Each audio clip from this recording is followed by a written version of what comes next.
been vlogging so much these past couple of months that I'm not gonna want to vlog again until like May, and honestly, that's fine.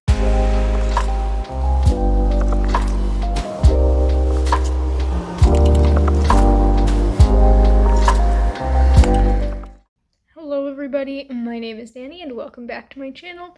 Today I am starting my Orilium Lightfall vlog thing.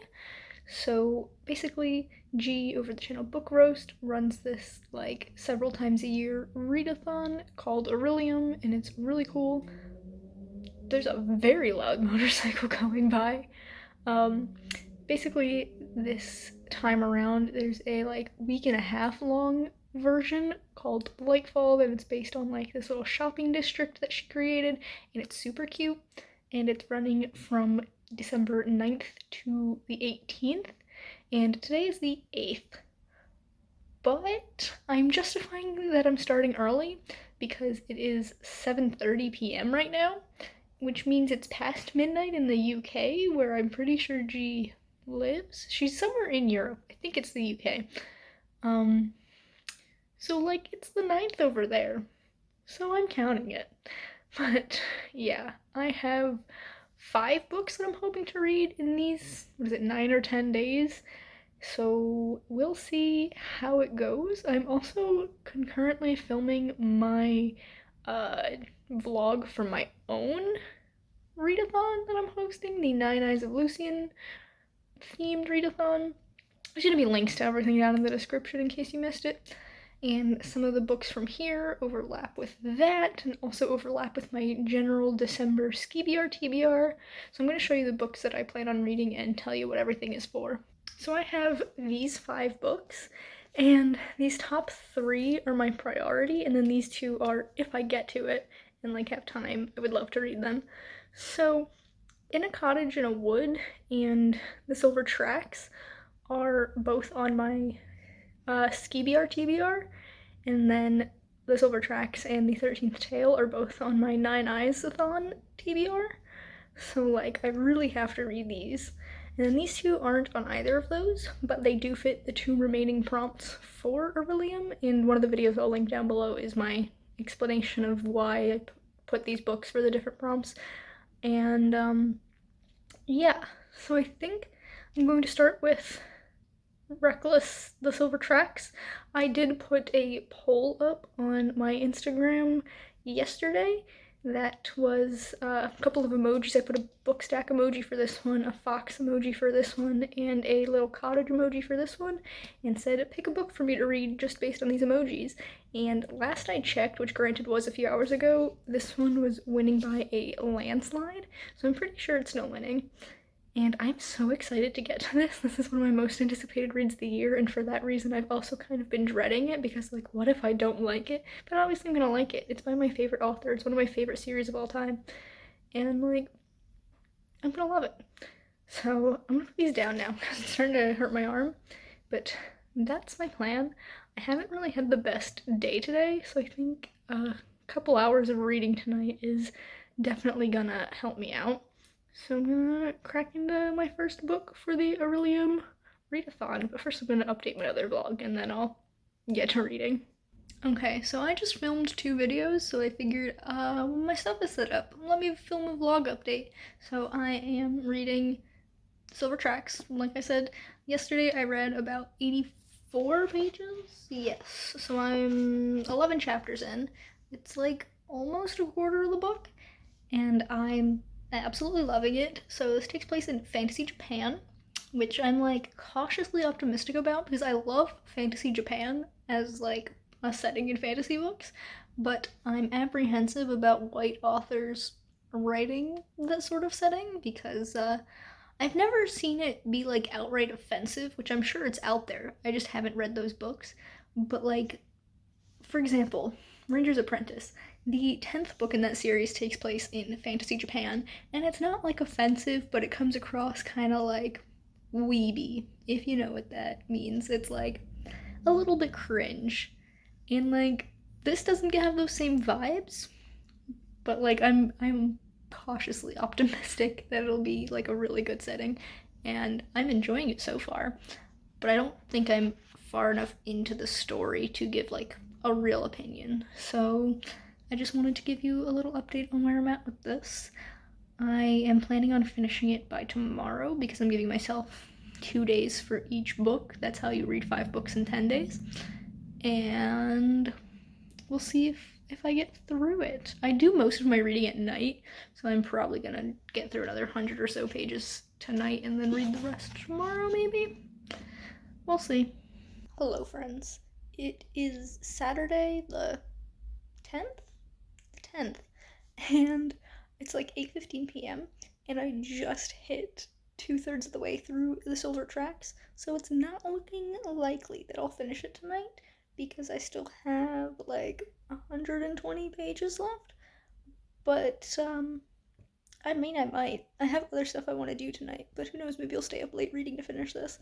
It's not likely, but I do want to hit the 300-page mark so that I only have about 660 pages left to read tomorrow.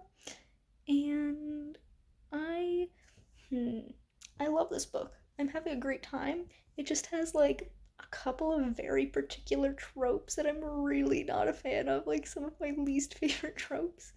And so I'm like, okay, I guess. But it's still a Cornelia Funk book, and I'm still absolutely loving it. Yes. I don't know what I'm gonna pick up after. Either 13th Tale or In a Cottage in a Wood. I'm thinking maybe In a Cottage in a Wood because I feel like I can finish that one much quicker. And that's it. That's all I had to say. I don't know why I said and. Yeah, I will update you when I finish this book, probably tomorrow. Okay, y'all will have to ignore the sound of my heater going off. Also, I'm lounging in bed right now, so that explains the angle.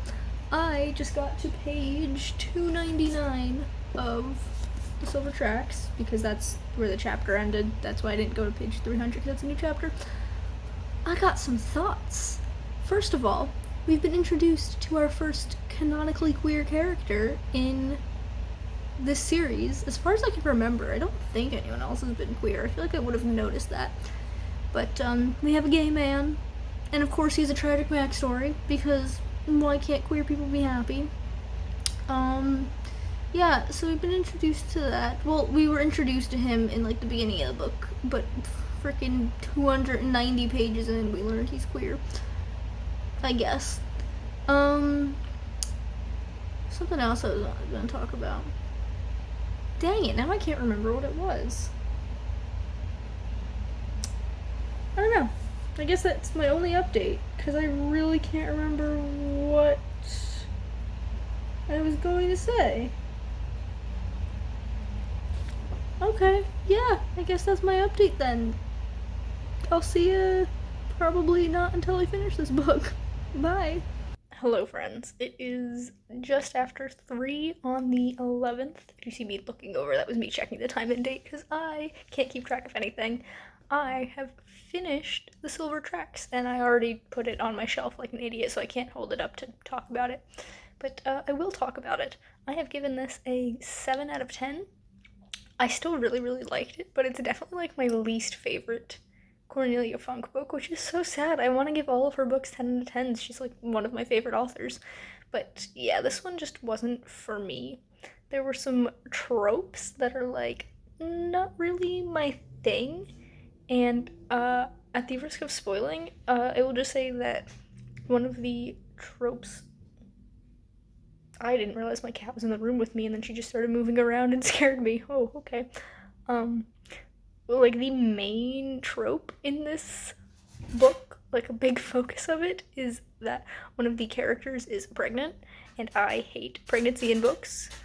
The creaking is my cat climbing on the bed. I apologize. So yeah, the fact that was like the main focus of the book is just like off-putting to me, because I don't like reading about that kind of thing. But like besides that, I really did enjoy it. I'm excited for the 5th book because it's supposedly the final book in the series. So whenever that comes out, you know I'll be reading it. Yeah, the next book I'm gonna pick up is In a Cottage in a Wood by Cass Green, because I'm in the mood for some thriller horror type stuff. I don't know what this is. I think this is a thriller. It's at the very least a horror. that's just what I'm in the mood for. So we're gonna give it a go, and I will let you know what I think about it. Okay, so I have just DNF'd in a cottage in a wood. I did get 20% in, like almost exactly 20% in. So I did hit my minimum. That isn't really a minimum because several other books I've DNF'd before the 20%, but it's my minimum. So I got further than I did with the Dante Club, but still, yikes. Not a fan. The main character, zero redeeming qualities. I did not care what happened to her. And there's also like Ruth Ware, who is like super famous in the like thriller world. I haven't read any of her books, but she like blurbed this saying, had me gripped from the first page to last. That's gotta be a lie.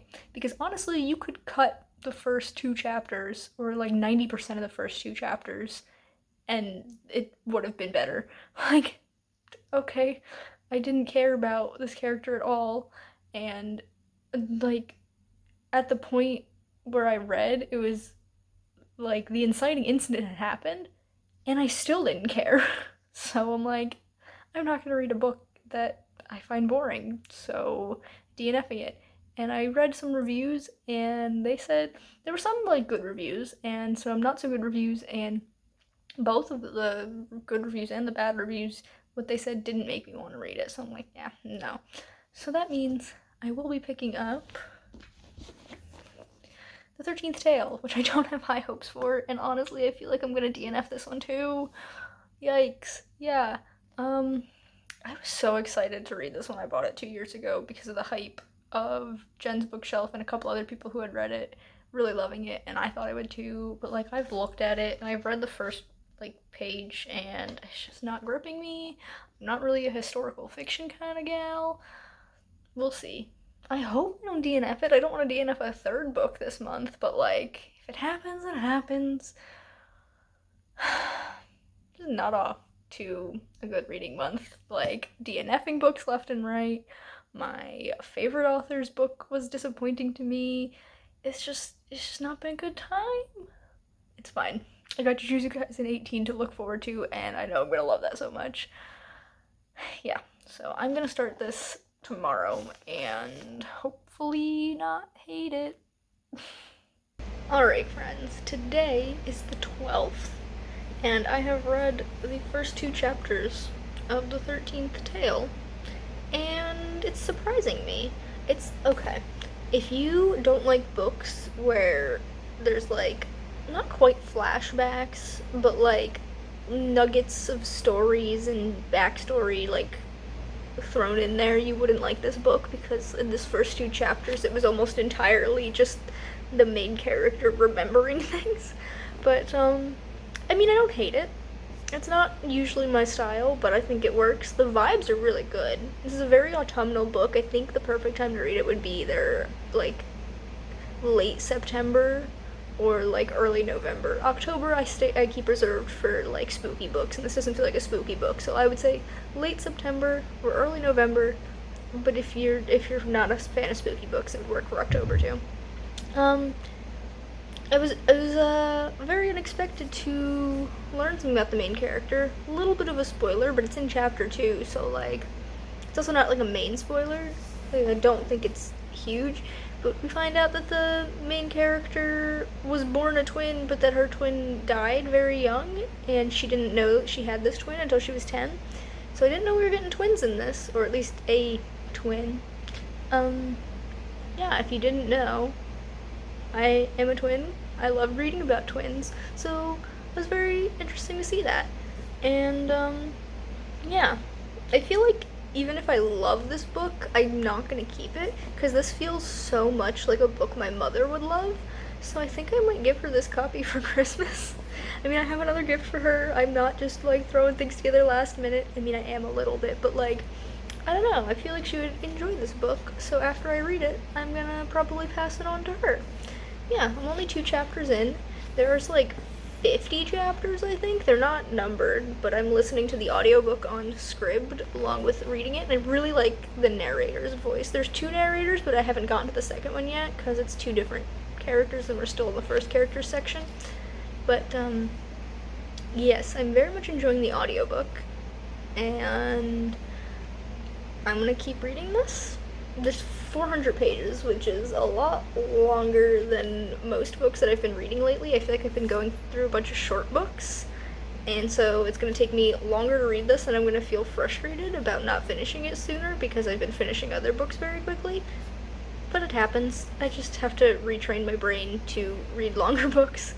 But yeah, that's my little update on this. I am going to update for this vlog and not my 9-Eyes-a-thon vlog, even though this is a 9-Eyes-a-thon book, because I don't feel like filming the same clip more than once.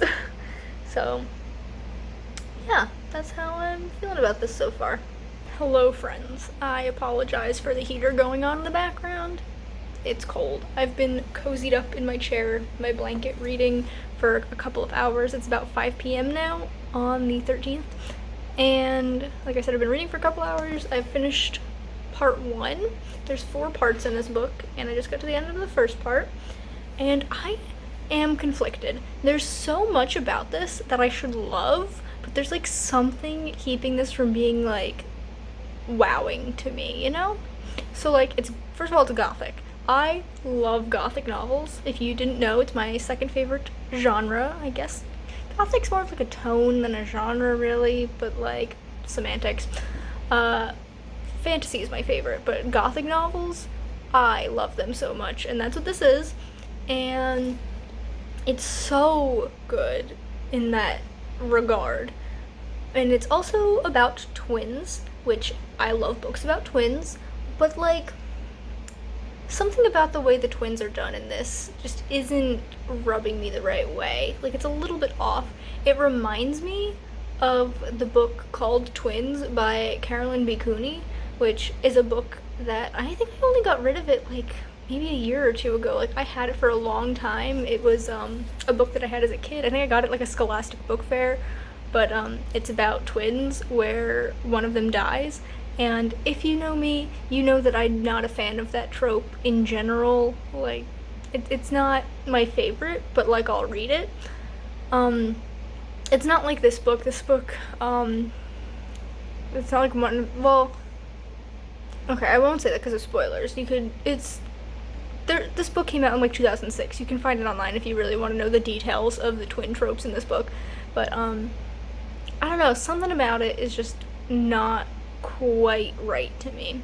But I'm still really intrigued by this and want to keep reading. I'm loving reading the audiobook along with this, so the premise of this is that the main character is called to make a biography about this like famed writer who's always had her life like shrouded in mystery, and now that she's on her deathbed, she finally wants to tell the truth. And so most of it is narrated by one person, but when we get those like interactions with the author and she like goes and tells these stories, it's a different narrator, and I love both of the women like voicing these parts. Like, I think it's fantastic. They're both doing a great job. I'll have to look up who they are next time I am like on my computer or something, but I really love that aspect of it. But like, there's just one thing keeping it from being like a 10 out of 10 for me, and maybe I'll get over that by the end of the book. Who knows? We'll see. I don't think I'm reading more tonight, and if I am, not much more, because I've been reading for like 3 hours straight now, and I'm gonna go find something else to do for a while and give my phone time to charge, because listening to the audiobook drains my battery so fast. But yeah, that's where I'm at with this book, and I will let you know what happens as I progress. Hello. It is 12:15 in the afternoon on the 14th of December, and I have finished reading The 13th Tale. It was good. I think I would give it a 7, maybe? Somewhere between a 6 and an 8. I'll have to think on it a little bit more. Definitely things I was not so fond of. I'm still not a big fan of the way twins are used in this book. It's still just a little bit weird to me. I did love the gothic elements and atmosphere, though. So well done. There was a postscript, like the last final chapter after the story concluded, that just I didn't like it all. I really would have cut that completely, just ended it with the end of the story. But, yeah, I really think the audiobook saved this for me. The narrators were absolutely amazing. I still forgot to look up their names. But, yeah, I really, really enjoyed the audiobook, and I feel like without it, I would not have gotten through this book. But I do still think I'm going to give this to my mother. I think she would like it more than me. Okay, so my boyfriend cut me off right at the end of that clip there, and I have no idea what I was saying.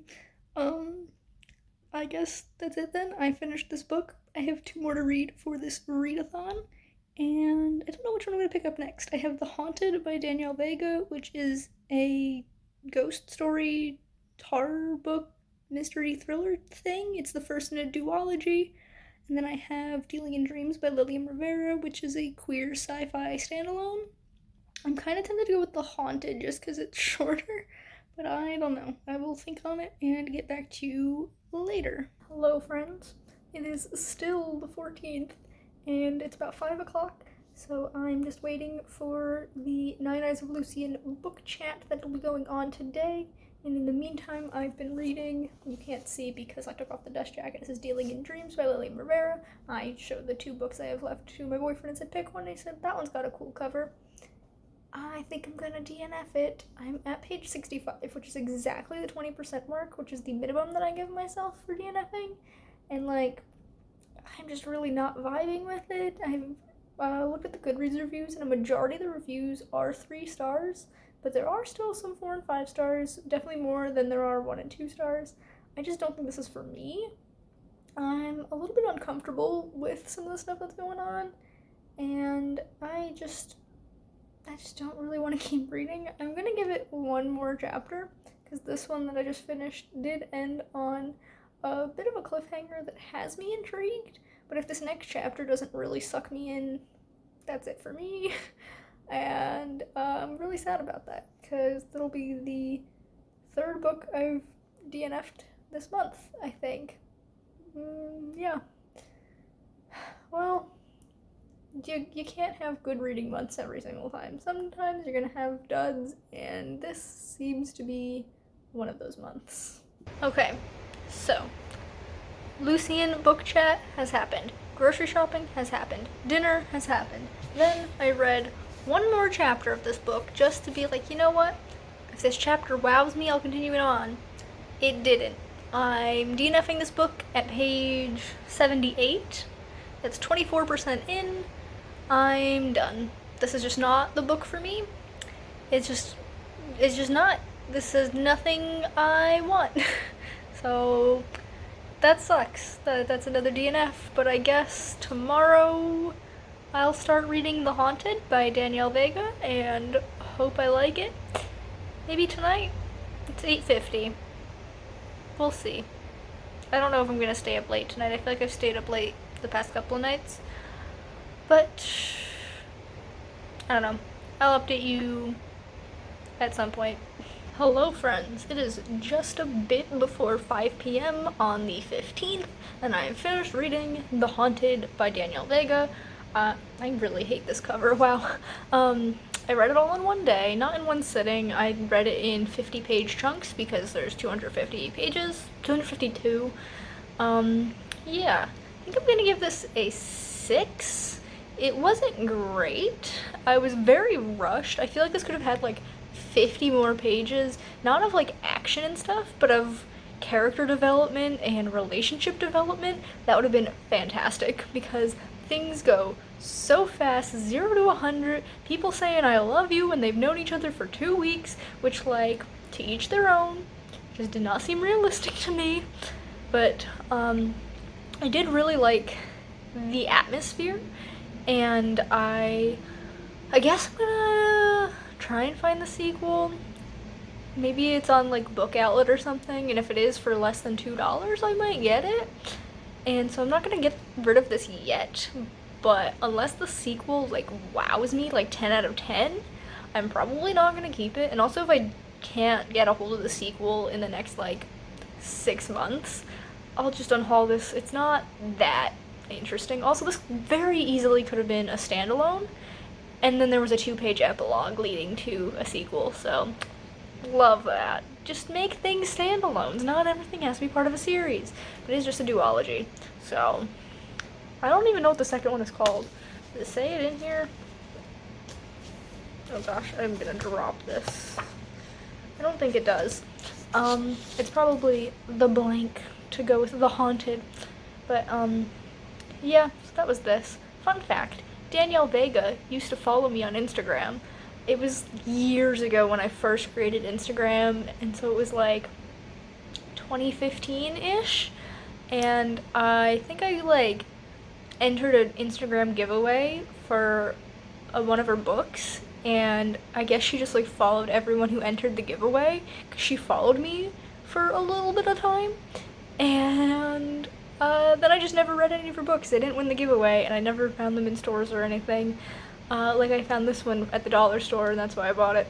So yeah, it's my first Danielle Vega, and I definitely would like to read more of her stuff. According to the Inside Flap, she's YA's answer to Stephen King. And, like, I kind of see that. Like, she has a very good grasp on the horror genre.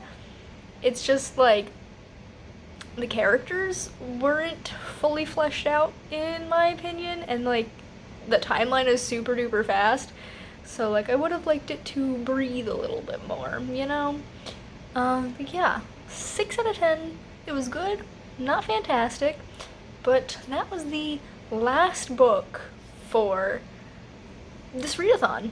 I finished it, and I know I could, like, find other books to read in place of the 2 that I DNF'd, but I'm not gonna. I have not had the best reading month so far. I've DNF'd 3 books, 2 of which were for this readathon, and the other books that I have read haven't been fantastic. I gave my favorite author a 7, which hurts, but yeah, I'm gonna wrap this up here and probably take it easy with reading for the rest of the month and like not try and read a bunch of books because I'm scared that I'm gonna DNF a bunch more and just feel worse.